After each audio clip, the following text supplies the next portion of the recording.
ये आपको ऐसा वजीफ़ा बता रहा हूँ प्रैक्टिकल, जब भी मैं कभी परेशान हुआ हूँ तो जुम्मे को मैं इस नीयत से गया हूँ मस्जिद में और इस नीयत से निकला हूँ और अल्लाह ने मुझे कभी मायूस नहीं किया। मुझे ऐसा कोई नहीं ये मिला। चलाएं और इस पे फतवा ले लें फिर। अच्छा हाँ, ठीक है, नहीं ये चलेगा इंशाल्लाह जी। लकड़ी के बेंचों में सोया हूँ, रक्शों में सोया हूँ, पिकअपों के पीछे सीटों पे सोया हूँ और 72 घंटे बगैर सोए काम किया हुआ है।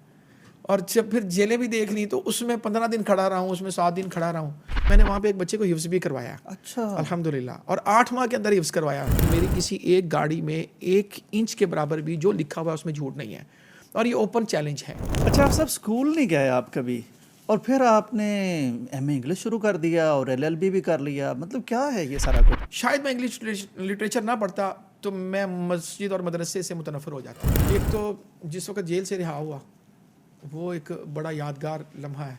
बड़ी खुशियों की आप बात करें तो एक हिफ्ज़ की थी, लेकिन उस वक्त मिठाई खाने के लिए भी पैसे नहीं थे। मैंने जेल में अल्हम्दुलिल्लाह कितनी मरतबा कुरान मजीद की तफसीर को पढ़ा और समझने की कोशिश की। तो आपकी गाड़ियाँ काफ़ी तेज़ नहीं दौड़ रही थी कि आपने अपना बिल्डिंग्स तामीर करना शुरू कर दी? मैंने अल्हम्दुलिल्लाह से दुआ की थी और ये भी मैं आपको बता दूं 999 दिनों का आइडिया दुनिया में पहला आइडिया है। मैं है 27वीं, भी खतरनाक, बड़ा रिस्की है। बड़ा रिस्की है। हम अकेले हैं जिन्होंने काउंटडाउन लगाया, बिल्डिंग इंस्पेक्शन रिपोर्ट दी, पाकिस्तान का महंगा तरीन स्टील यूज़ किया, ईंटों की कोई इंस्पेक्शन नहीं वो करवाता, लेबॉर्ट्री नहीं करवा, हमने वो उनका भी करवाया, उनके टेस्ट करवा के रिपोर्टें साइड पे लगा दी हैं। कितने बच्चे आप लाना चाहते हैं? 5, 10, 20 हमें दें, हम पढ़ाएंगे इंशाल्लाह उन्हें। लॉ भी करवाएंगे उन्हें, अगर वो कंप्यूटर साइंसेज में जाना चाहते हैं, आईई में जाना चाहते हैं तो उधर भी ले जाएंगे इंशाल्लाह।